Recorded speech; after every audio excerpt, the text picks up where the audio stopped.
for you though, that I was thinking about. Do I call you Scott or do I call you Hauser now? What do I call you? I'm not very particular, to be honest with you. Okay. I didn't know if you'd want to call me Scott, or you can call me Hauser. Most people from back at the West Cabarrus days, they still just call me Hauser. So that is totally fine with me. Do you go by Scott now, though? Do most people call you Scott? Pretty much. Yeah. Okay. Yeah. Well, I'll try to call you Scott. There's not two. There's not two Scotts that you have to differentiate between. So most people just call me Scott. That's true. There's the context I was looking for. Yeah. There's another Scott back at church. Yes. But you were always Hauser. That's right. In my mind. Because Scotty and Hauser. Yep. That's just how it was. That's right. Yeah. Yep. But anyway, we're excited. We're excited to have you on.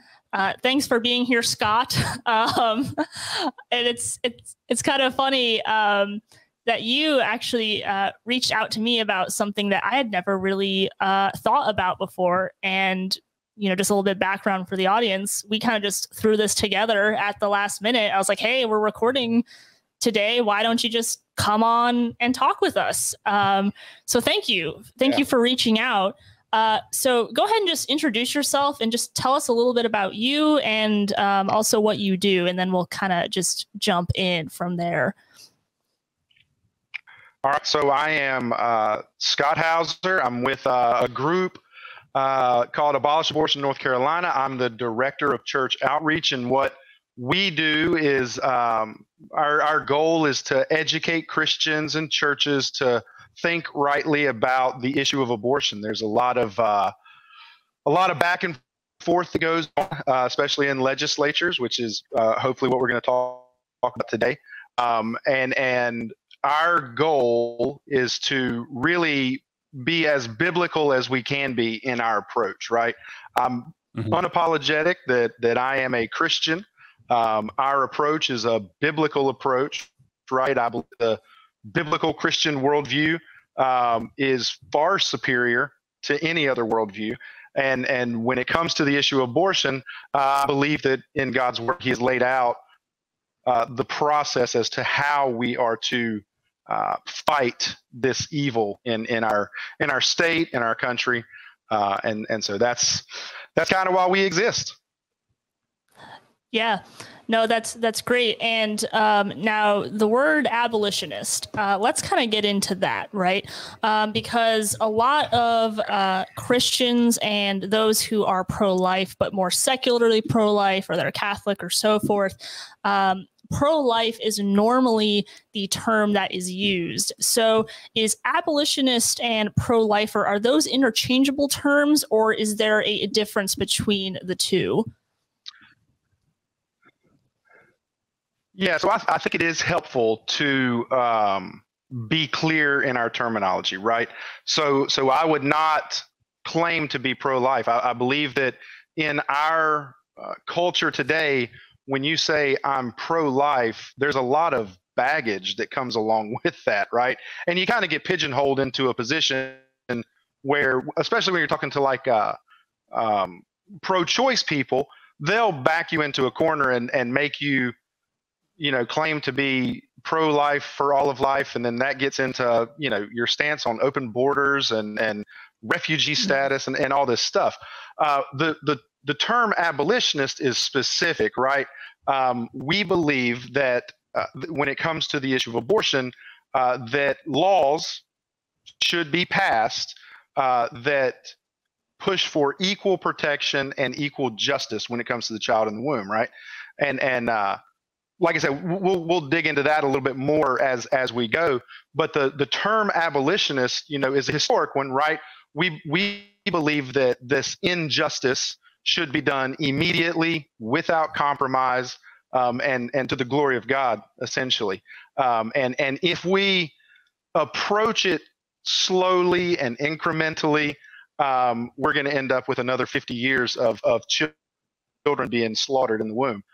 So when it comes to legislation, when it comes to bills being passed, whether at the state level, federal level, whatever, we seek the immediate end of abortion without compromise. without exceptions.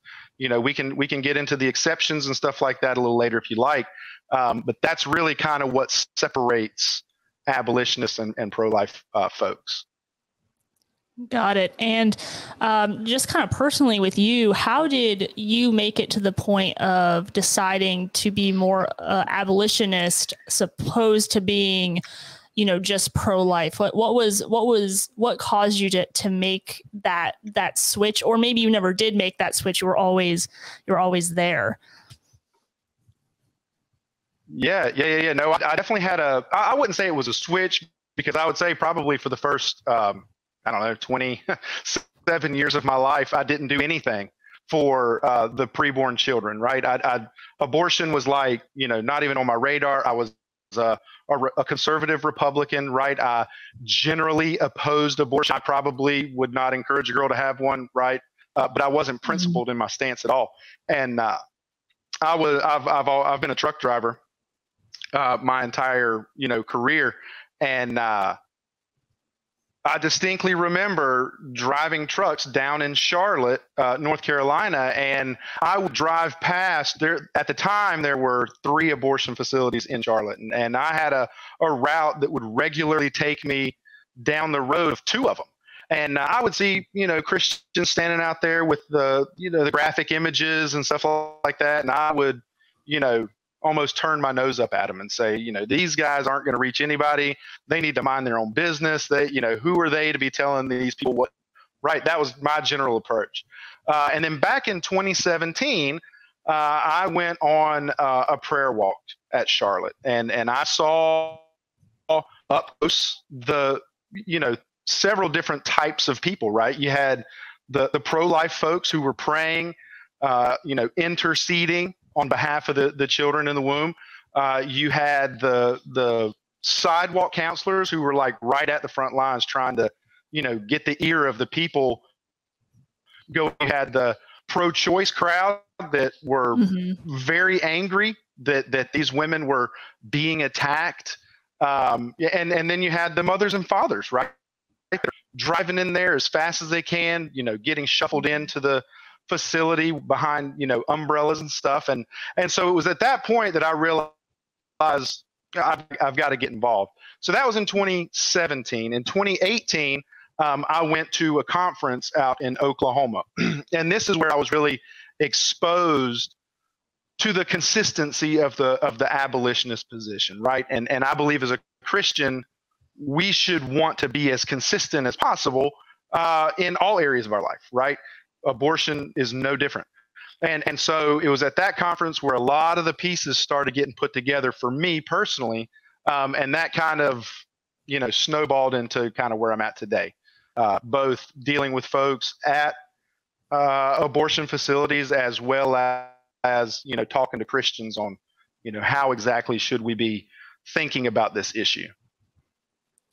Yeah, no, that's helpful. That's definitely really helpful to know. And so let's just kind of jump in here. When it comes to, I'm going to try to come at the other side here, because I would call myself pro-life, but to be very honest, I really hadn't been exposed to the idea of abolition before in regards to abortion. So a lot of pro-lifers, it's a very odd feeling of, we obviously, we want there to be no abortion at all. Like, that's our goal too.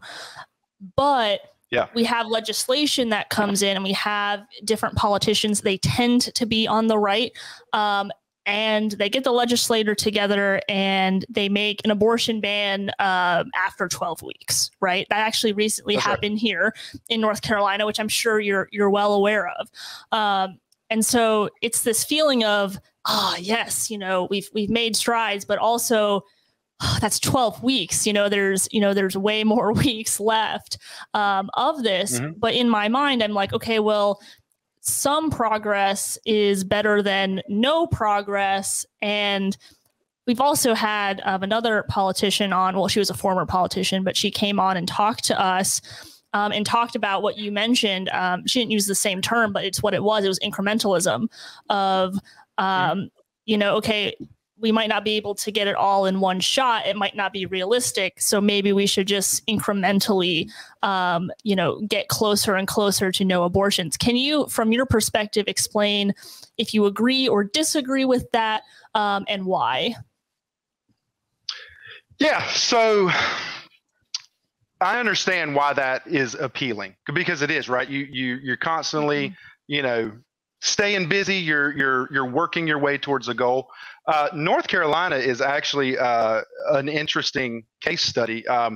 In our state, we had veto power, right? It didn't matter what the governor wanted to do. Our pro-life Republicans had the power to completely ignore what he said. And it was the pro-life Republicans that drafted this 12-week ban, right? It's, again, being clear in our language is important, right? Abortion hasn't been ended anywhere. There's various bans at different weeks, but when you look at the bills from the person who's being ripped apart, right, or being poisoned to death, we are sacrificing currently children from fertilization to 12 weeks at the expense of 12 weeks to full gestation, right? And so North Carolina had the opportunity to go for the jugular, right? Like they had the opportunity to have a full ban on abortion, fully abolish it. But where the rub comes in is when it comes to laws and their sanctions. Okay. So when talking about the incremental versus immediate, what has to come into the discussion is the idea that the mother is actually the second victim, right? So when pro-life politicians write laws, and this is even the newest House Resolution 464 that was presented to Congress, it lists off a lot of good things. Like it reads very well, except for this one provision that says that women are not allowed to be prosecuted for killing, right? So you've got a bunch of different states that there's no abortion clinics, right? They've banned surgical abortions. There's no abortion clinics, and yet the abortions are still happening in Texas, Oklahoma, wherever it may be. And it's because of the rise of pill abortions, right? So unless there is a sanction, unless there is a penalty for killing a child, there is no equal protection, there is no equal justice. So as long as pro-life politicians continue bills, it doesn't matter if it's a full-on equal protection bill, right? If there's a stipulation in there that says the mother can never be prosecuted, then abortion is still perfectly legal, right? You've essentially created an entire class of citizen that has special murder rights. Does that make sense? And so I just kind of to clarify, so you're basically saying that with abortion, the way that you guys want it to be is, in order to protect the child and make it a criminal act, you have to prosecute whoever has done that thing. Is that, am I understanding that correctly? That's correct. Okay. Yeah, and the pushback comes, well, you guys just want to criminalize women, right? I know it sounds harsh, and that's the knee-jerk reaction, the knee-jerk response, but that's not actually the case, because we're not criminalizing women. We're wanting to criminalize an act, right? The act of murdering a preborn child. We don't want to criminalize women. I have women in my life, right?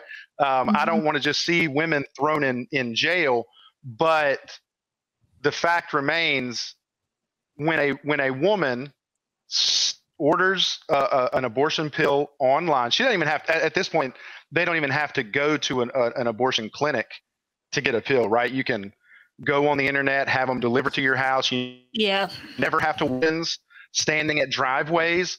And then in the privacy of her home, she can swallow a pill, kill her child, and no one has to know about it. Well, in that instance, who exactly is the abortionist?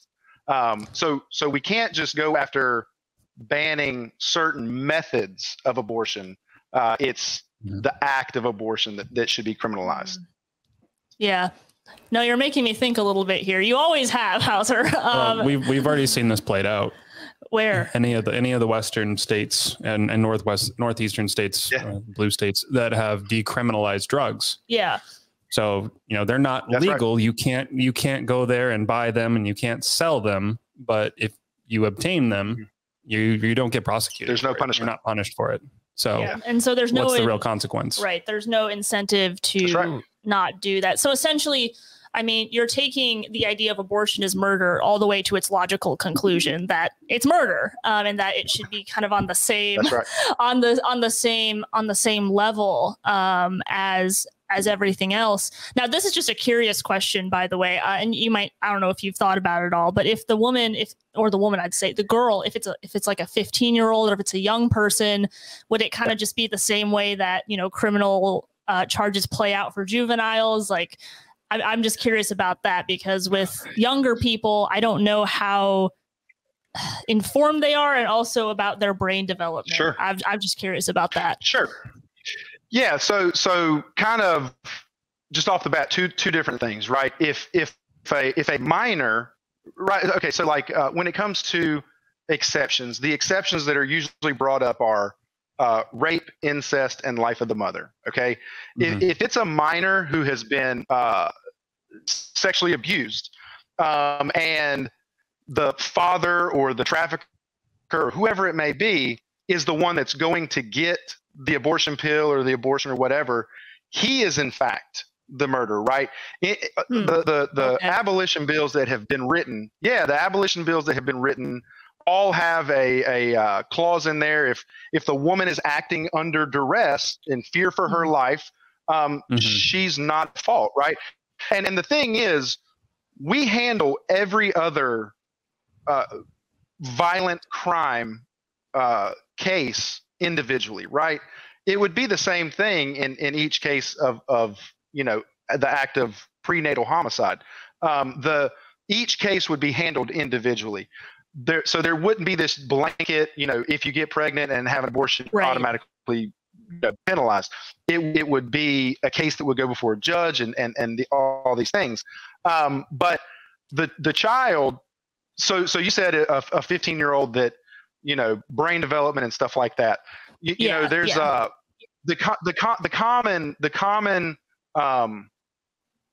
theme when discussing this stuff comes up that girls are, they just aren't sure. Society has told them for years and years and years that, it's just a clump of cells. It's, it's not a baby, it's, and even more than that, I've heard outside of an abortion clinic, it's okay for me to have the abortion because it doesn't have a beating heart yet, right?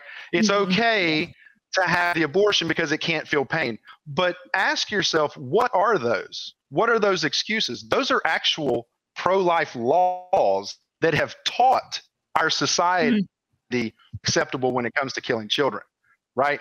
So let's go back to your situation with the 15-year-old girl that she doesn't know. And I'll be perfectly honest with you, Jordan, I don't know that girl exists, right?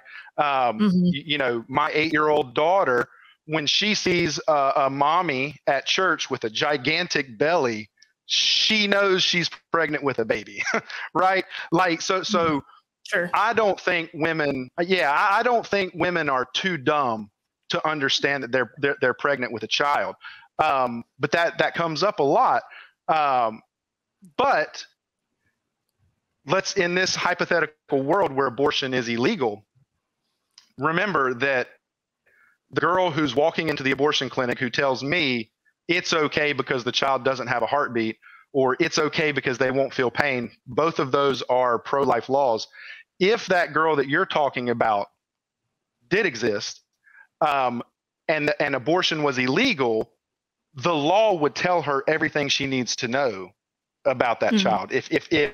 If hypothetically there was a girl who lived in a bunker her entire life and was told the same thing, that the child in the womb is just a clump of cells, that it's not living, till it comes out and takes its first breath or whatever.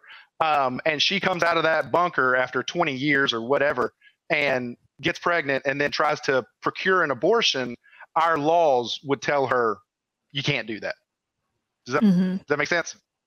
Yeah, it does. And there's two things that I like that I want to touch on that I honestly hadn't thought of before myself. And I think the first thing that you said was about I think giving women credit for their intelligence. I think that's a very pro-woman thing to do. That there is an instinct in us that does indeed know that, you know, that's a child there. But I think there is a level of social pressure and also a desire to do what we want that causes that confliction. But I definitely agree with you that there is that intelligence that's there.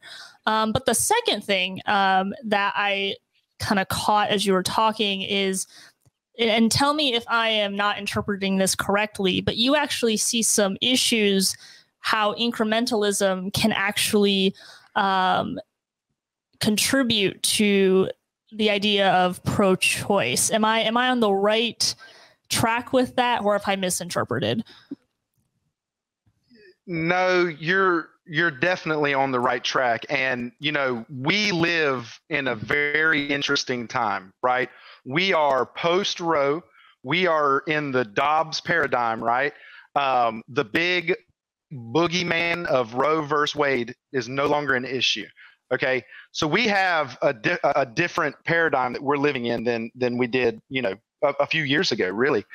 And what's interesting is the bills of equal protection, the bills not only of equal protection but of equal justice, right? That's the biblical terminology that I kind of want your listeners to focus in on, is equal justice. The laws that protect me should protect children in the womb, okay? When we put bills of abolition in various states, it's not the pro-choice crowd that we have to worry about. We don't have to worry about Planned Parenthood, you know, opposing our bills. It's the pro-life movement that opposes our bills. And this really came to a head. There's several different examples, but one of the most recent ones that caught a lot of attention was actually in Louisiana. Last year, they had an abolition bill. What was historic about that bill was that it made it through committee, right? Like all their pro-life leaders, when these pastors and abolitionists are talking to these legislators are like, yeah, like just like you said, it's the logical conclusion. If it's murder, there has to be a penalty. There has to be somebody who's guilty. And so these guys were in full agreement. Well, what happened was the day before day of the actual vote for the bill. Like Louisiana would have been the first state to not kill their children, right? From fertilization to natural birth. The day before, day of, there was a letter released. It was the open letter to lawmakers from the nation's leading pro-life organizations. 72 pro-life organizations signed on to a letter that, I mean, I have a copy of it here. We can read some of it if you want, but signed on to a letter saying that they unequivocally stand by the fact that they will not support any bill that punishes women, right? So here again, you have this idea of a certain citizen that has special murder rights. And like I said, it was signed by all your big guys in this, National Right to Life, all these. But it was the pro-lifers that killed the bill that would have saved all children in Louisiana. And that's happened in multiple states, Missouri, Texas, Oklahoma. We've seen it happen time and time again. Yeah, and that's interesting, just in the sense that you're talking about the pro-life organizations with the idea of, you know, you're criminalizing the act, and whoever does the act, you know, has to pay that penalty. It does kind of go to show that there can be some cultural influence that can make it into perhaps the pro-life side, if I'm looking at it from an abolitionist standpoint, because, you know, once we had the feminist movements keep rising, like there's like a lot of double standards that women have that like men don't. Like, for example, a recent one that's been coming up, and we've kind of talked about it on one of our podcast episodes, of how women can have certain standards for men with dating, but men, if they have any standards, you know, that's sexist. You know, you can't do that. And so it's a bit of a smaller example, but maybe from the abolitionist point of view, you still have a little bit of that maybe coming in. And I kind of want to ask a question here. It might be more of a statement that you can respond to.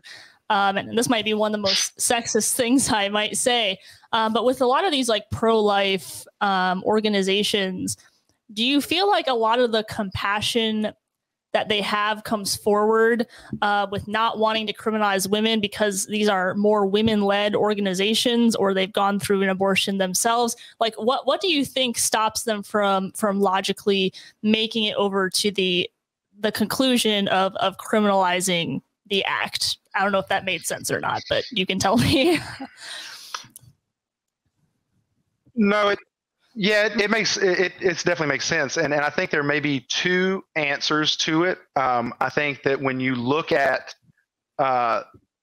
when the pro-life movement got started, it was largely started by the Catholic Church. Okay.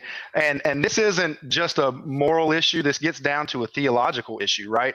Which is why I started off by saying I am unapologetically evangelical Christian in my response to this issue, right? Well, whenever the pro-life movement started fighting this, there was an underlying theology that went along with that. And if you start claiming that these women are murderers, that has implications theologically from the Catholic position, right? But for us, we would like to see laws passed where women would not become murderers, right? Where it's illegal to get an abortion, to seek out an abortion, to procure an abortion. If it's illegal to do that, you're keeping women from becoming a murderer, which is what I believe. I believe the pro-life people believe that abortion is murder, right? We don't live in the 70s, okay? Like, we can't get away with those same old, tired arguments that it's just a clump of cells, it's a parasite. Right. Like, we can't, the pro-choice crowd can't get away with that stuff anymore. So they've had to change their rhetoric as well. But the pro-life movement, I think, would agree to an extent that abortion is murder, but because they want to protect women, they're not going to prosecute women. But again, logically, if you follow it to its conclusion, if that child was 2 years old, right?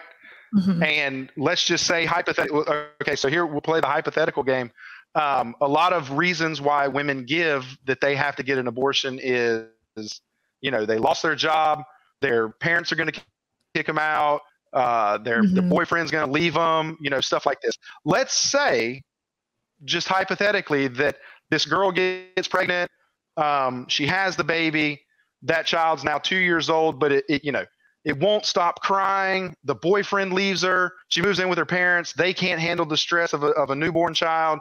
They kick her out. Is it okay for her to murder that 2-year-old? Can she drive that 2-year-old locked in his car seat into a river? Of course she can't, right?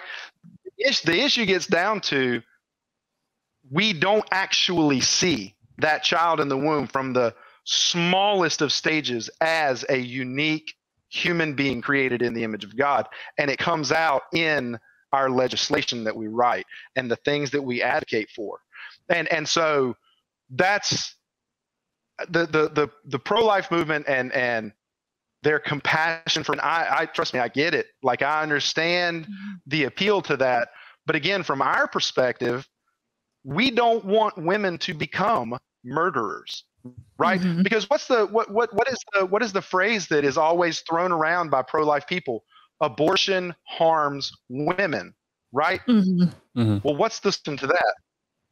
Let's make abortion illegal to where they can't do it, If it's that harmful, let's stop all abortions, right? It's the logical conclusion.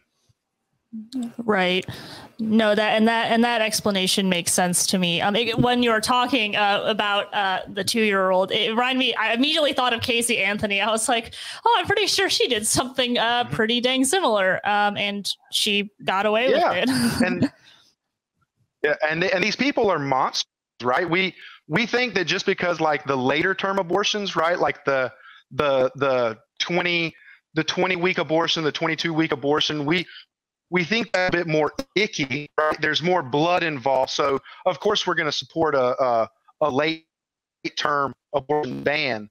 But fundamentally, that child, everything that makes that child unique is present at the moment of fertilization, right? Everything down to, like, their hair color, the things that are going to make them, whether they're going to be good at sports, the talents that they're going to have, everything that makes that person unique is present at the moment of conception. So if the 24-week abortion is icky, the 1-week abortion should be just as icky if we're seeing that child as a unique image bearer of God. Mm-hmm. Yeah. No, that makes sense. And it's kind of too, as you were talking, I was thinking about like the idea of being soft on crime, where that happens a lot with, I feel like, people on the left. Typically speaking, I know I'm not speaking for all of them, but they just want to be kind and compassionate to these people. But what they don't understand is that if we actually are harder on crime, we can stop them from having ever, done those things, or the people that have, committed those crimes. This is how it works in most societies. Is like, you show that there's a punishment for it, and that kind of does serve as a warning of like, if you do this, this is gonna happen. And so to a certain extent, I would argue there is a level of kindness and love by putting really hard boundaries in places. And you kind of, and because you've talked about being a Christian, Hauser, and being unapologetically Christian. Can you just kind of talk about, I guess, to a certain extent, about your theology, about God's heart, and how that plays a role in how you see abortion, suppose to someone who is more pro-life and secular, which you can be for sure, but I'd imagine you think that there are some differences. Yeah. So, like our friends in the pro-life movement, right?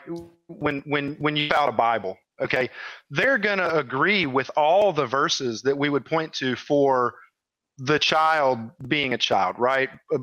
Before you were born, I knew you. I knitted you together in your mother's womb. Children are made in the image of God.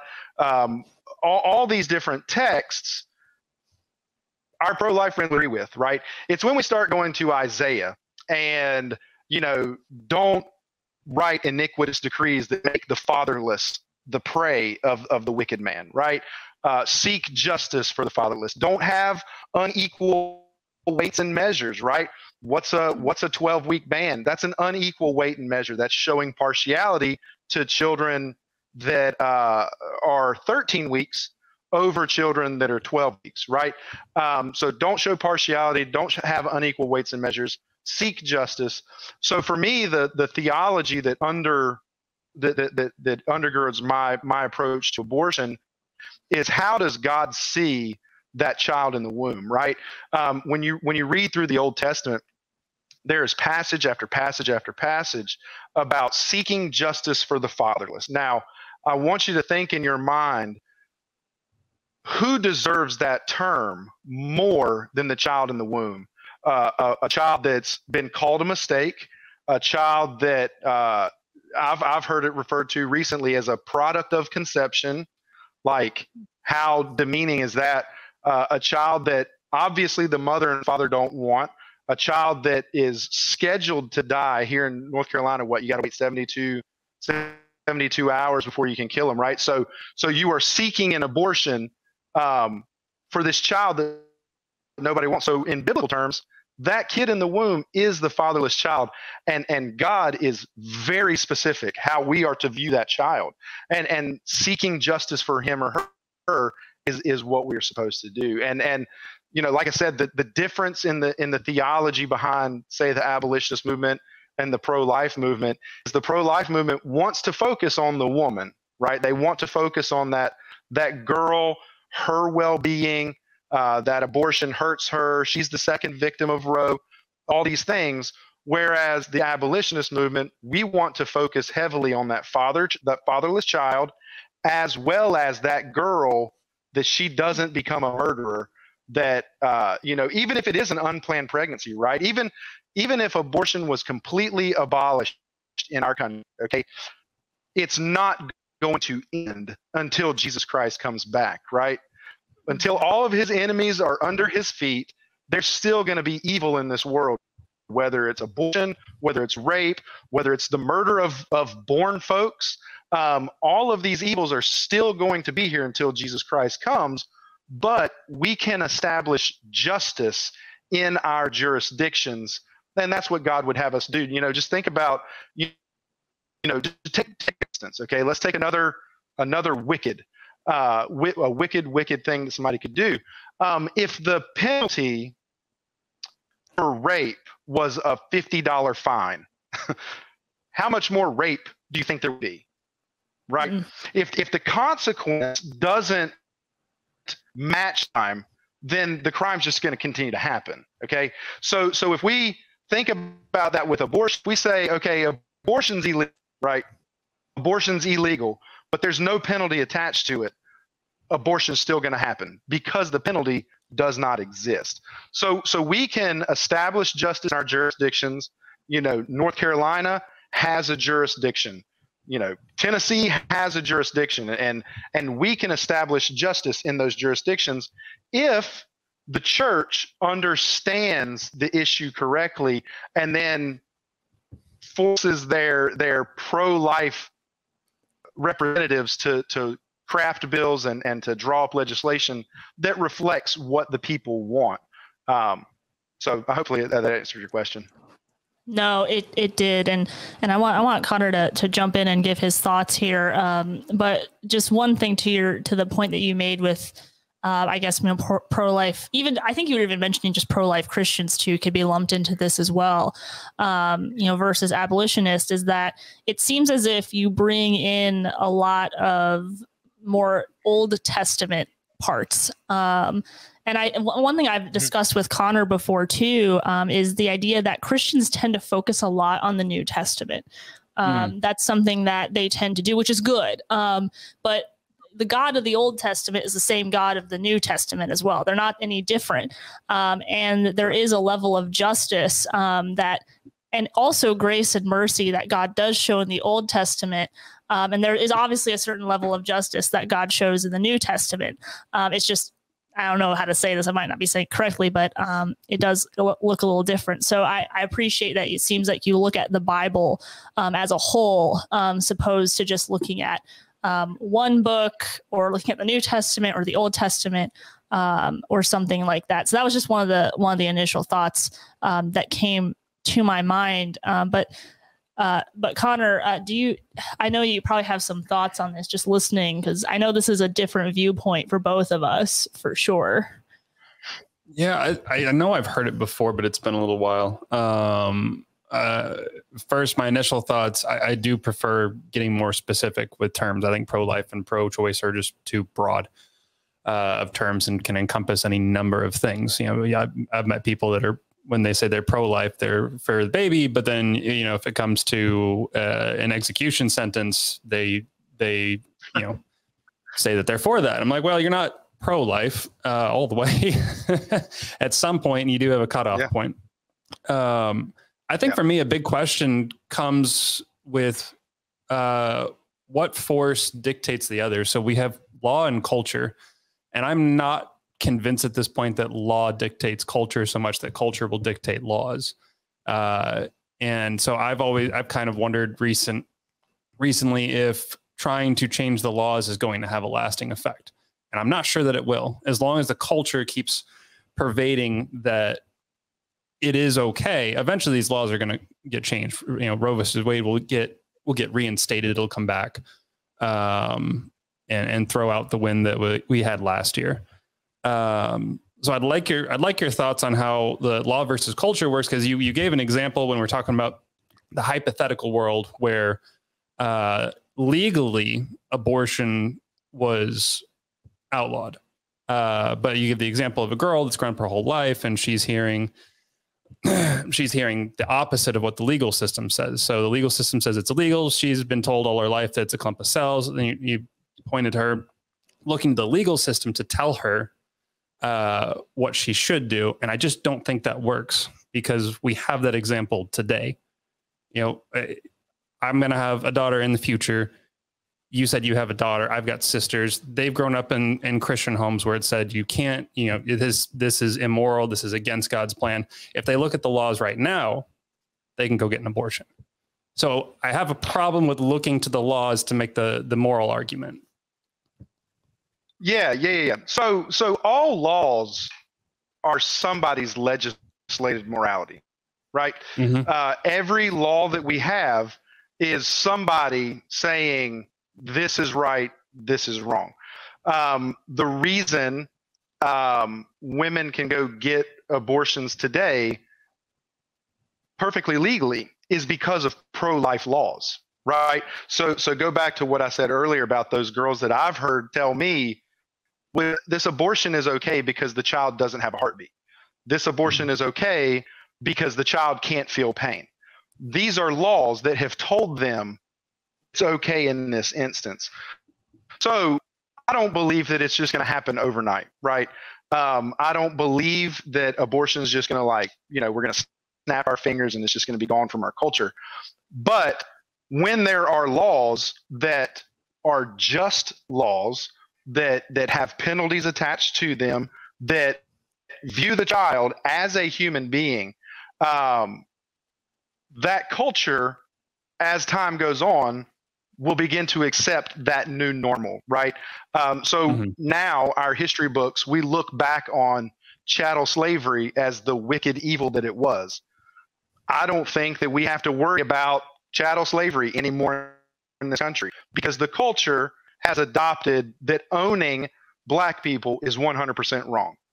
I believe that as our laws progress and as our laws reflect the heart of God, I believe that culture will then adopt those laws, and then from that flows a society that values that child in the womb from the moment of fertilization until natural birth. Does that answer your question? Yeah, no, it kind of does. No, go ahead. Yeah, I was just going to say, I believe that godly laws curb evil, right? So again, trafficking is illegal. Okay, it's illegal. You can't. I can't go to, you know, Walmart and buy a person. It's on the black market. Like it's been forced out of our culture. That's the same way that we would see abortion one day. When abortion is made illegal, just like trafficking, it will be forced out of our country. It will be forced on the black market. I mean, there are plenty of places right now, because they see the writing on the wall, where they're stockpiling all of these abortion pills, because they know the day is going to come where abortion is made illegal. It's inevitable, right? If you believe the Bible is true, and again, this goes back to my theology, my Christian worldview. If you believe one day that all of Christ's enemies are going to be made his footstool, abortion is one of those enemies, right? So there's going to be a day when that enemy of abortion is leveled and put under Christ's feet as a societal norm, right? But there's still going to be a demand for it, but that demand is going to be pushed in the shadows where it belongs, just like all the rest of the evils that we hate today. I think looking back at history, slavery was ended because of the laws, but the laws didn't change till the culture changed. So they really need to come into alignment. And one of the ways that slavery one of the ways slavery changed in the culture was people began convinced that they were people. Because initially, I mean, there's the same argument that we have for the unborn. It's not really a person. They had the same argument. It's not really a person. It doesn't matter if you whip them or beat them or accidentally kill one. You know, they're just slaves. And it's the same thing that they've pervaded into the culture that made its way into the laws. So I think you're right. It's going to take time. I'm just worried that maybe I'm happy to see that culture's progressed quite a bit in the last couple of years to where we can even get to the point even if it is incrementalism, get to the point that people have started banning, because we were saying the reverse of incrementalism. It just kept getting further and further. They were trying to go for full-term abortions, and we've even heard a few insane people say even post birth. It's just like they kept going a little bit further, and now we're going in the reverse. And I think the laws are being dictated by culture. So I think it is a culture law we have to win and then solidify with the laws. Yeah, I would totally agree. I think that's why cultural engagement from our perspective is so important. We do a lot of cultural engagement. Our friends at abolitionistrising.com, they do a whole lot of cultural engagement where they're going out into the city, out into the square, and they are challenging the worldview of the secularists, right? Mm-hmm. And again, with the biblical worldview being far superior, we have answers to those objections where people just end up getting frustrated and walking off. At the end of the day, truth will win out. Might not be like tomorrow, but eventually truth will win out. And so, yeah, I don't disagree with it. The culture is going to drive our laws. That's going to drive our legislation, which is why we should engage with the culture as well. It's really a two-prong. You have to. In the abolitionist movement, you have assistance and you have agitation. That's right. Yeah. So assistance, we help the women who find themselves in an unexpected pregnancy, right? But we also agitate the culture, right? We hold signs. Think back to the days of slavery. Art played a very big role, right? When these art signs of a family on an auction block being sold to different people, when people saw that, that's when they started realizing that this is a person, right? How would I like that if that's done to me? So when we hold signs of victims of abortion and things like that, it forces the culture to deal with the reality of what it is. It's not healthcare. It's not something that's just between you and your doctor. No, it is a wicked form of evil that needs to be eradicated. But culture is going to have to come along with that, of course. And I do agree with you on that. Yeah, no, I think you brought up a good point there. And because I was thinking about it too, because you spent a lot of time talking about the law portion, and of course, it sounds like you guys have cultural points that you guys are trying to hit as well. But I was kind of on the same place with Connor's, where like the heart has to change somehow, and so it's not just about abortion, but we're also seeing, and this is a bigger conversation that I know you'd probably love to have at some point. But our culture as a whole has become more secularized. We have less people that are in church. Like they don't have any sort of foundation, and therefore they just don't see the point of unborn life, because the culture of secularism is the idea that I am the God. I am whatever I need to be comfortable with, whatever makes me happy. And from that, you have a lot of morality that gets twisted based upon your own preferences. And so I think along with, just telling them that abortion, is murder, there also has to be a huge heart change in our nation too, towards how we see God, and how we see ourselves, which is an even bigger task for a lot of the evangelical Christians here in the United States. Sure. Yeah. I think that Christians have done a fantastic job of retreating from society. When you look at the history of Christianity, Christians were engaging the culture, right? But we have adopted this defeatist mentality over the past 150 years, where we've pulled away from our influence in society, which is where we see a lot of our issues today, where you have drag queens reading to children in libraries, you have the whole trans agenda and all this stuff. That is largely due to the fact that Christians have pulled back from having an influence in the culture. So yeah, abortion is just one of the many pieces in this puzzle where Christians have to become engaged. And as we engage that culture, the Holy Spirit will be the one to convert those people. And then as the Great Commission says, that's when the nations are discipled, right? As people are brought into the kingdom of God, as they are converted, they are plugged into churches, godly men are pouring into them, and then the nations are discipled. And that's when the culture is going to reflect the heart of God. And again, my theology says that that's a promise that is going to happen here on earth. And I take God at his word. So I'm hopeful for the day. I don't think I'm going to see it. Let's just be honest. I don't think I'm going to see that day. But my prayer is that my kids and their kids and their kids for generations will be pouring into the society that reflects God's heart. And then that's the change that's going to happen in culture. And then that's when all these evils that we see are going to be, eventually eradicated. Yeah. Another question, I'm going to take us back a little bit because I want to talk about the abolitionist bills. The pro-life movement is pretty big, and we do have, what we consider to be pro-life politicians, senators, congresspeople that obviously, we've elected in. So how are y'all helping with legislation, with bringing in abolitionists? How does that work? What's the strategy there?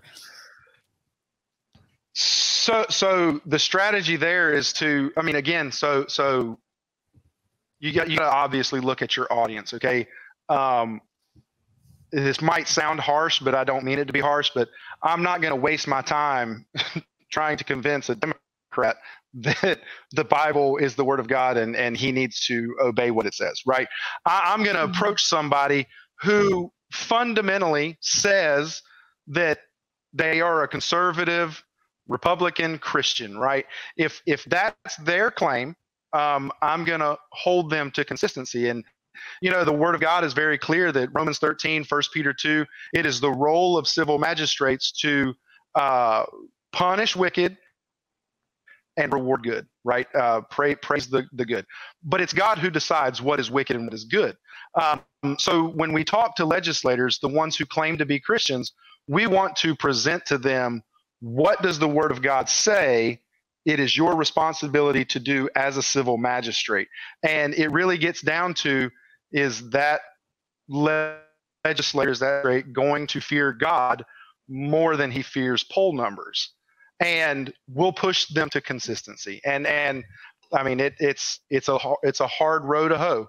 I will be honest with you, because a lot of people in politics, they're there to get reelected. And like I said, the abolitionist movement is small, but it is growing, and it's been growing very quickly over the past couple years. So much so that we do have godly senators, godly representatives that are bringing righteous bills before their state Congress.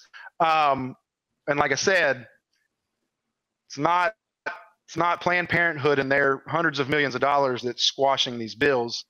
It is the pro-life movement that's doing that.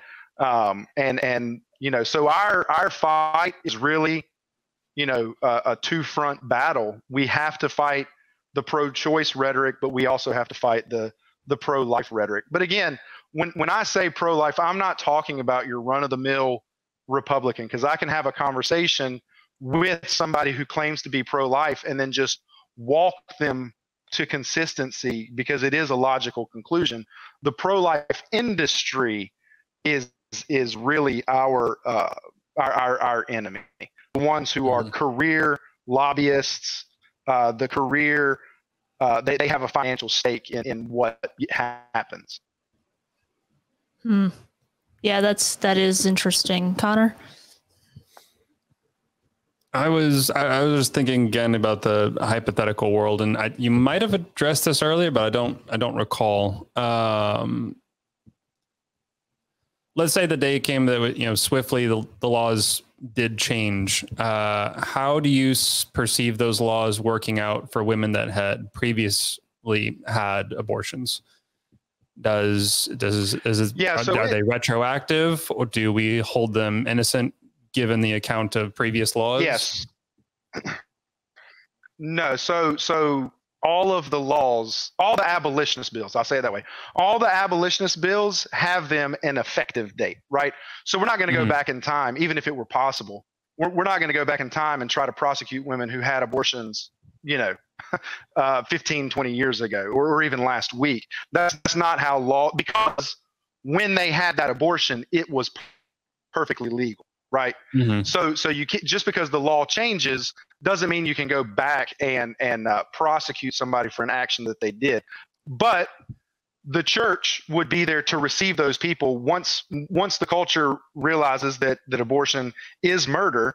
The Church of Jesus Christ would be there to receive those people and offer salvation for that sin, right? So this is really like where the church comes in that hypothetical situation. These women who have had abortions still need healing from those abortions. You see, the one of the reasons why women struggle with an abortion years and years and years and years after their abortion, even if they're in the church, is because they still see abortion as something that was done to them. They have not reconciled in their mind and in their heart that they have actually sinned against God and murdered a child. Whether they recognize the abortion was wrong, they still have not received that forgiveness and that hope and that peace that comes with Jesus Christ and the forgiveness of sins. So that is a crucial part of the abolition of abortion, is the gospel of Jesus Christ coming in and offering the hope and the peace that's only found in Him. Yeah. Do you think that the church is mostly, or at least partly, to blame for abortion becoming prevalent in the States? That we don't take, well, let me make sure I word this correctly. There's not enough provisions for women to weigh their two options between abortion and keeping the kid, and looking at taking a kid. I mean, raising a kid's hard. You've got at least two that I know of that I've heard and seen so far in the cameras. But basically, the easier option is to have an abortion. The convenience level is it's just easier to have the abortion and get rid of the kid than it is to have the kid and try to raise the kid. Does the church carry some of that blame for not being there, especially for, we'll use the particular, the single mothers or the mothers that are victims of rape or incest? Has the church not been there enough for women like that? Yeah, I would say, so far as the women who are victims of rape or incest, the law of God is very particular in what classifies as rape, right? And in that case, if there are laws against abortion, let me say this first. I don't know of anybody who loves the idea of abortion more than a rapist, right? Mm-hmm. Somebody who can commit a crime and then have the evidence of that crime completely thrown away. Okay. Mm-hmm. So for the rape victim, the incest victim, I think that the church is very willing and open to receive that person. The other person you're talking about, I think it gets down to embarrassment. I think that the church maybe needs to have more of a compassion for a repentant heart, if that makes sense. Where they would not ostracize a young lady who needs help. I do, there are plenty of women that I could point to that are plugged into churches today where the church has received them, where they were on their way to an abortion clinic, mainly the one over here on Latrobe Drive in Charlotte, on their way to the abortion clinic, they get stopped by somebody, they're handed a pamphlet, they go on an RV, they see their child, they hear the gospel of Jesus Christ, they repent of their sins, they keep their baby, and they get into a church, right? I can point to, hundreds of women just like that. So I think that the church, maybe where they kind of dropped the ball, is educating their people on the seriousness of abortion, right? Because like I said before, it's not something that's just between a woman and her doctor. It is something that affects another human being. And if pastors, clergy are hesitant to preach against abortion, then yeah, the chances of them having people sitting in their congregations that, you know, just took an abortion pill on Saturday and they're sitting in the congregation on Sunday and aren't feeling an ounce of conviction because the pulpit is silent. I think if there is any correction that needs to go towards the church, it would be that men of God, the pastors, those who stand behind the pulpit, need to have a dogmatic stance in their opposition of abortion. But so far as women needing help and running to the church, I mean, the churches that I've seen open their doors to these women, dozens and dozens of them. Yeah. Mm-hmm. I want to draw another contrast with another type of woman in a similar situation, but let's say she was in the church already. And I think all of us have at least heard the testimony or even met the women that got pregnant. Let's say they're not married, and they decide that it's easier for them to go get an abortion than get shunned by the church. I guess that was another example that came to my mind. And I would hope that there's not a church out there that's pulling women off the streets from the abortion clinics and then shunning their own members when that type of stuff happens. So I think it's another area for the church to step up and embrace their congregation, because their congregation is going to fail. Just not everybody's evidence of their failures is that apparent. Like you said, it's obvious when a woman is pregnant, and obviously it's very obvious when she's had a kid. Yeah. I would say that a general raising the standard of holiness should probably be taught in churches, right? We're not animals. We can control our desires, and that's, you know, that separates us from the animal kingdom, right? So maybe just a general raising the standard of holiness could potentially prevent some of what you're talking about. Yeah, I think that's what the church needs, and I think that's something that I think we've even talked about it before, Jordan, is that the left seems to be a bit more on the understanding or forgiving side when it comes to like the aspects of Christ, but they take it too far because there are consequences, and we've seen the dogmatic side of the conservatives where they lack the empathy that the left does, or the sympathy, either one. I think it's something that the church can certainly do better. And once they do, I think that will be more persuasive in the culture. As you know, I was like, I have to ask some of these questions, because I know if we're talking to somebody and I say, and I'm talking about somebody that's an abolitionist that wants to just ban it outright and criminalize it, these are a lot of the questions that they're going to come up with. So I wanted to make sure that was addressed on the podcast for myself and for the audiences. Yeah. Hey, buddy, what are you doing? Levi came in. My dog just came right into the room.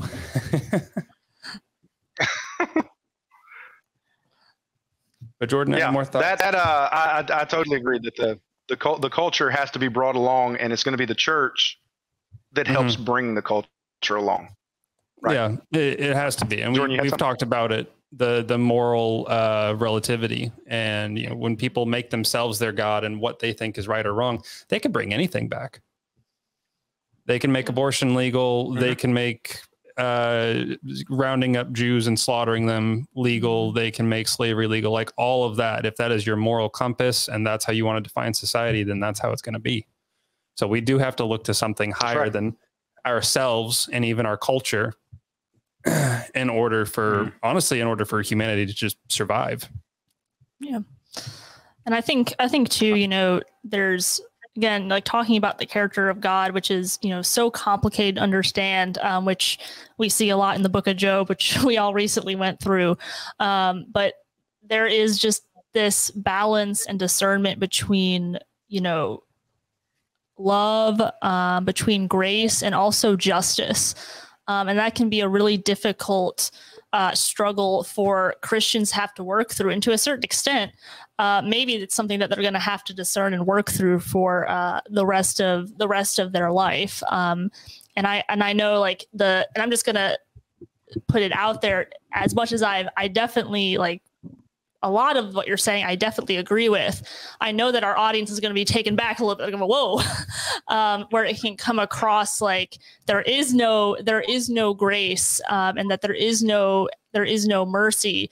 But again, trying to see it from your perspective, it's almost you're trying to stop that act from ever happening, so that they don't have to go through a lot of that pain and suffering. And even if, that is something that they had done in their past, there is still grace and there's forgiveness.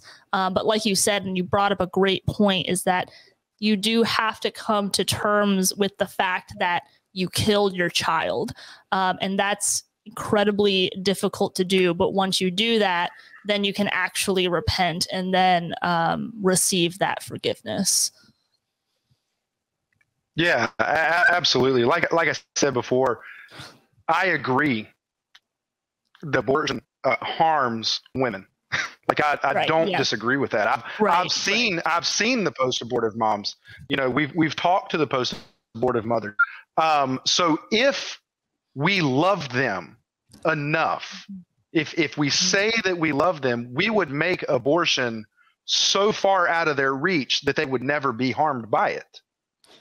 Right? Like we would make abortion so difficult to actually get that they would not have the abortion. If abortion does harm women, and I believe it does, we need to make it impossible for them to get it, or as hard as they can. Yeah. Because it's like I said before, abortion is not going to be completely ended until Jesus Christ comes back, right? Yeah. Until his enemies are under his feet, this evil of abortion will still be in our culture to some degree, but we will not have people standing on the steps of the Supreme Court swallowing abortion pills in defiance of what the Word of God says. We will not have people having aids where they shout their abortion and they're proud of it. We will not have people wearing, T-shirts that say, "I will aid and abet abortions," right? It will not be celebrated in our culture the way it is today if it were made illegal and so far out of reach that these women can't get them and then be hurt by them. Yeah. Go ahead. I was just going to say, when you think about it from the child's perspective, right? When you think about it from the child who's being poisoned to death, she's being ripped apart. When you think about it from their perspective, it will encourage you to seek justice. But in seeking that justice, you're going to protect those who would otherwise become the murderer in that situation. Yeah. No, Scott, we really, I think this is actually a great note to end on. We really appreciate you coming on here and talking about this and giving us really thorough and thoughtful answers to a lot of our questions and perhaps even skepticism. I think that our listeners are really going to like to listen to this and maybe challenge some of their own thoughts, because I know we have a lot of people that are strongly pro-life. But for people that might want to learn more about this, where can they go, Scott? So you can go to abolishabortionnc.com.